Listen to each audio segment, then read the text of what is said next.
Chance to see M3GAN 2.0. Let's talk about it right now.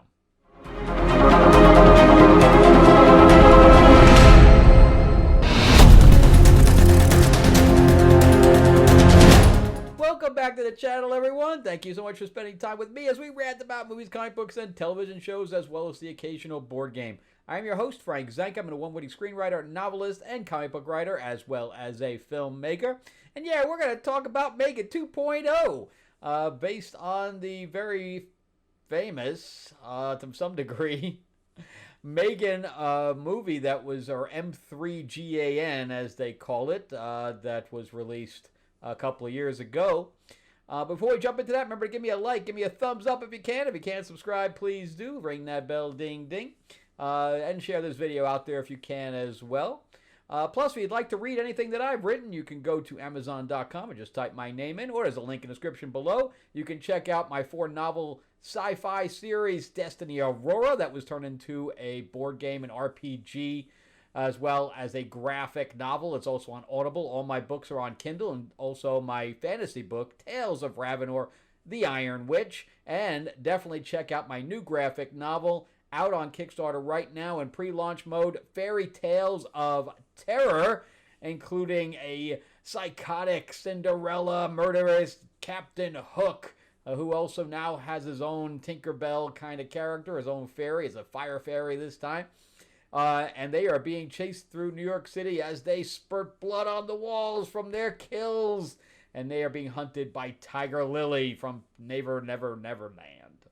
Anyway, check all that out. You can just go to the QR code here, or the link in the description below will take you there, and just click the notify button, and it'll notify you about when we launch in a few weeks, so you can take advantage of those early bird specials. All right, so let's jump into M3GAN 2.0. I was very excited to see this film. I really liked the original film a lot. I know that it was basically a Chucky ripoff based on new technology, and that's fine. You know, it's there's always ways to retell stories, and I really like the look of the character. I think that they made that character very iconic with what they did. The movement and stuff like that was a little bit too human, I thought, in the original, but for the most part, I really enjoyed it. So it was like Blumhouse, their cap for budgets is normally 10 million. That's what Jason Blum has always said. My cap is 10 million. That's the sweet spot. Anything beyond that, and it's getting into trouble territory. And M3GAN was 12 mil, so they edged it a little bit. But the movie ended up making $181 million in the theater, with an additional $3 to $4 million in Blu-ray sales, not including VOD or anything they did with streaming. So the movie was extremely successful. I mean, extremely successful. Like for a Marvel film, you know, a $200 million gross in the box office is a failure because the budget's so high. But when he keeps the budget at a $10 million thing, it's, you know, hey, $200 million, that's huge. So especially for an independent. This is distributed by Universal, so he's got some big distribution behind it. But he did bump the budget beyond his normal 10 to 12 mil. And it bumped to double that. So this is a $25 million movie now. So even if they only spent like $30 million in advertising, which I think would be very small, you know, this movie has to make 50... well, that would be 55, so it has to make over 100 million now to break even. So, but let's say it's got no marketing in it at all. Let's say they spent nothing, which is not the case.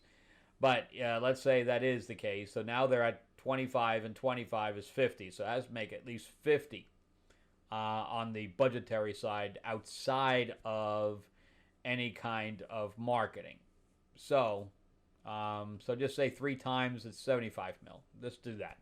Just say it's 3 times, it's $75 million it needs to break even. Which, according to its original box office, should be no problem, but we'll see. We'll see if it can have lightning strike twice. And I really hope it does. Me personally, because again, I still really like the character. I think there's a lot that you can do with this idea, and I think that they really only scratched the surface on it. So the first movie was a horror type of movie. It's a Terminator, Chucky movie where the robot is killing humans, right? And it does it in horrific ways and things to that effect, up to the point where the humans have to strike back at it. And now they could not move ahead doing the same thing again. So it's kind of like what happened with Fast and the Furious, where it started out as a racing movie. For the first couple, 2, 3 movies, it was just a racing movie, but then they had to change tones because it just got old, right? So then it turned into heist slash spy, right? They turned into an espionage. First it turned to the heist thing, and then it turned to an espionage thing where they were working for the government, right? So this has they knew that they couldn't do the same thing again, even from the first movie to the second. So they said, we got to change it. It's kind of like what happened with Alien to Aliens, right? So it turned from a horror movie into an action film. And I thought that was very, very smart. Very, very smart to do, to pivot to something so it wasn't the same. It had to go change. But, some people may be turned off by that because they're expecting a horror movie and they didn't get it. But just from the trailer, you knew that the whole tone had changed, right? But my point with it is it didn't go far enough, right? It kept everything very safe.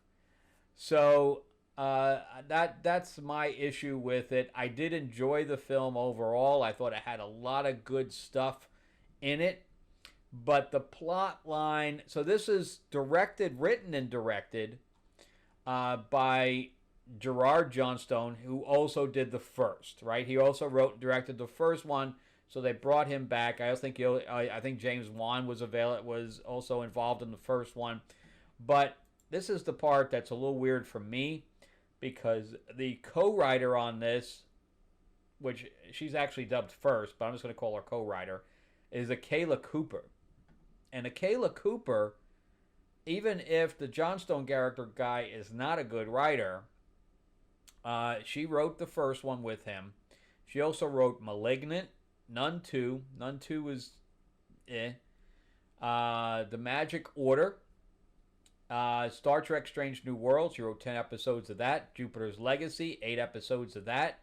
*Luke Cage*, 26 episodes of that. That can go either way. Sorry, that's on the producing side. On the writer side, again, she did *Nun 2*, so I was right about that. *Strange New Worlds*, 2 episodes. *Malignant*, *Jupiter's Legacy*, *Avengers Assemble*, *Hellfest*, *Luke Cage*, 4 episodes of it, even though she produced it. *The 100*, 21 episodes of *The 100*, 20 episodes of *Grimm*, *Tron Uprising*, she only did 1 episode, and so she's done a lot of TV, and for the most part, she's done a decent job on these things. She's a decent writer, but I think that the script here, so the dialogue I think is very good here. I think they did a good job with the dialogue. It was the plot that was the problem. Because the plot, I don't know why they have to go in to a world-ending event. So I don't know why they had to do that. This movie didn't really qualify for a world-ending event. It could have been something a lot smaller, like even a city, a block, whatever. It didn't have to go into an extinction level. And I'm really tired of these movies going in with extinction level events here. Like the show I just watched with Arnold Schwarzenegger, Fubar. Oh, the power grid goes off and we're all going to go back to the Dark Ages. That doesn't even make any sense. That didn't even make any sense. That they can't fix the power grid. Makes no sense. Even if it takes a week. When I was in Florida, when we had a hurricane that kept coming every 2 weeks, We were without power for like 3 weeks. You know what? We didn't die. The whole world didn't end. So I don't buy this, right? So this is something different. It's not like Fubar where it's just a power grid. So this was about an AI that was created a decade ago that has been sitting in solitude because they packed it away. Instead of destroying it, they packed it away, so it's been learning. Now, how has it been learning, considering it's not connected to anything? I don't know. But they're saying that it's learning from itself, which makes no sense because learning is outside stimuli, right? That's the only way we learn is by outside stimuli, by interaction, making mistakes, having consequences, and things to that effect, and knowledge. And so it's not connected to anything. So how is it learning? But anyway, so supposedly this thing is learning, and it's at this genius level where if it got connected to everything, it could then control everything. So I didn't really buy that. And again, I think that they should have dialed this back. But anyway, there's another robot that looks more human, and that's played by Ivana Stockno. I guess that's how you say it. And she is playing a character named Amelia. She is from Ahsoka, where she played something Hottie. It's Hautie, but it's Hottie. Which I thought she was okay.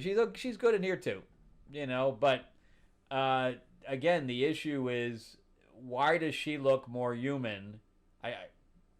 Why did the technology on the skin level get to that level? So I didn't buy that either. So there's the two pieces in there I didn't buy. And then Gemma's kind of half dating this very, I don't know, effeminate guy, I guess is the best way to say it. But the funny part is that M3GAN makes fun of him continually through the entire movie. So the M3GAN character is very funny, but we didn't get enough of her. So Katie is now a little bit more grown up. She's becoming a computer scientist of her own. Gemma is not very happy with that because I guess she doesn't want her to turn into her. We do get Cole and Tess come back, which I'm glad they did. I like the whole team together because that development of that team is what's going to keep this movie franchise going. And also we get major movement in the character of M3GAN. She evolves through the film, and to find out, it's almost like the Schwarzenegger Terminator in the second movie, where she's getting a morality thing, and we actually see Katie trying to create another M3GAN before she knows that M3GAN's still around, and she's trying to encode morality into it, and it's coming up as an error. So I like all that. That was really, really good stuff. And then how M3GAN looks when we first see her is very good too. I liked all that. She basically put herself back together, but not in a good way. Not in a good way. So this movie has a lot of good stuff. Like also the scene, I came into the movie like 2 minutes late because I guess they're cutting back on the amount of previews. Because I'm getting there like 12 minutes late and the previews are already over and the movie's already started. It used to be like a half hour. So I have to start getting there only 10 minutes late. But the whole thing with her jumping off a cliff, she's not even in the movie.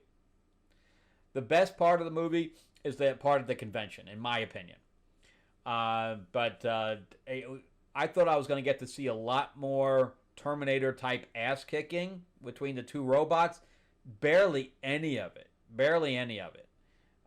So that's why I don't think they went far enough, because I like the whole with M3GAN getting put into the body, because it's a lot of negotiation to get to that point, and I appreciate that.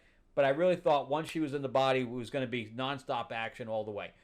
Now this movie, I know that the director is a New Zealander, but this was shot in New Zealand. Why was it? But Blumhouse is here. So why was it shot in New Zealand? I have no idea. Why is everything going outside the country? It's crazy. And then, of course, there was a guy right in the front row.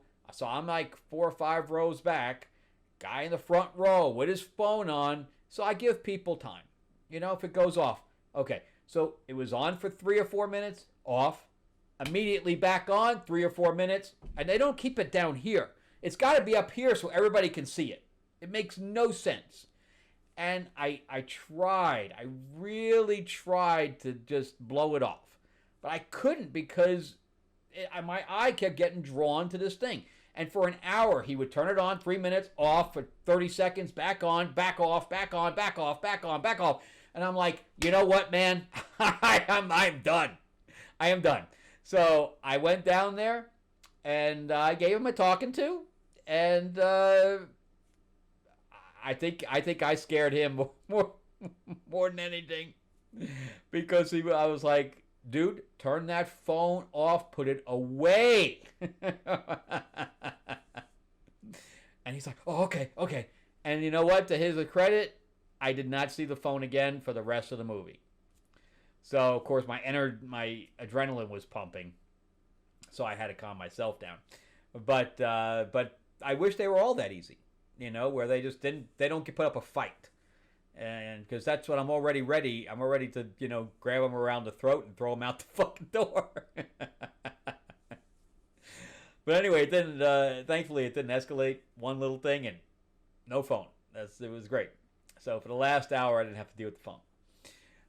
But so I don't think this movie was as good as the first movie, unfortunately, because I really thought it was going to be better. I thought it was going to be, you know, full of action. And it was going to be better than the first movie. And it was just, the plot didn't do it for me. And the action, the lack of action didn't do it for me. So those two things, you know, I'm still going to give it a good grade. But I think that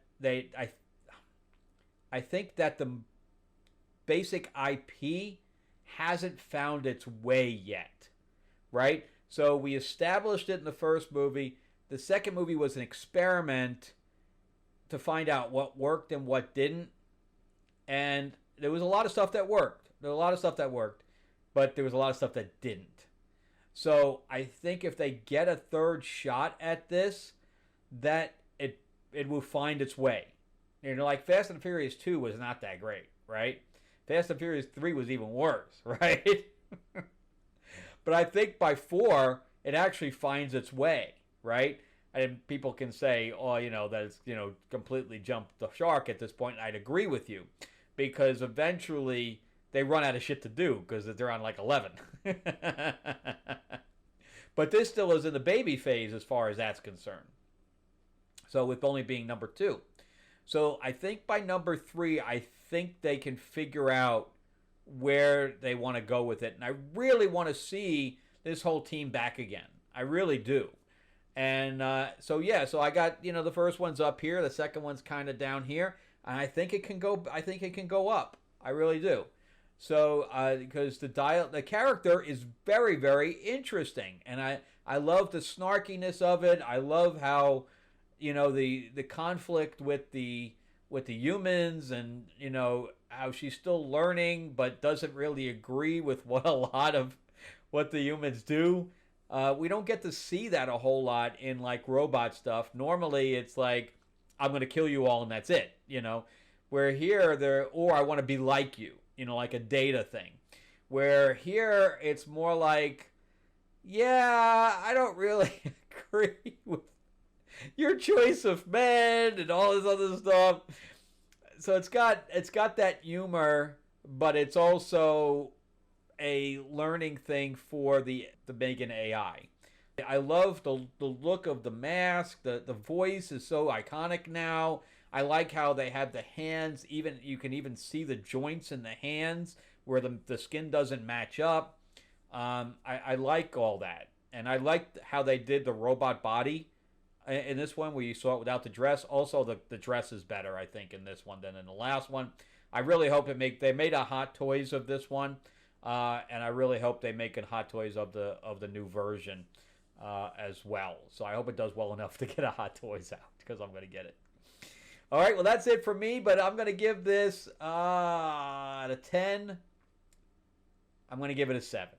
I'm going to give it a 7. So it's not a 6.5 where that's like more average for me. It's a little bit better than that. Like I know 5's an average, but 7, I'm definitely going to watch it over again. So yeah, I liked it that much, but it wasn't great. It's not an 8 and 9 grade. It's just better than average. It's better. It could have been a lot better. And it's a little disappointing that it wasn't as good as I thought it would be. But a lot of it was because of the writing. And I don't know if they had more action in it and they took it out because of budget. But it's got a $25 million budget, man. God. With no named people in it, none. So, I don't know. I don't understand why you can't get it. Do something just great on 25 mil. The effects are still good and stuff like that. The makeup effects is great, but I just expect a little more. But the best scene in it is the scene at the convention. I thought that was all good, and how Amelia looks in that is really good too. All right. Anyway, let me know what you guys think. Did you like it? Did you hate it? Let me know in the comments section. Also, remember to give me that like, give me that thumbs up if you can. Subscribe to the channel. Share this video out there. And also check out my stuff on Amazon.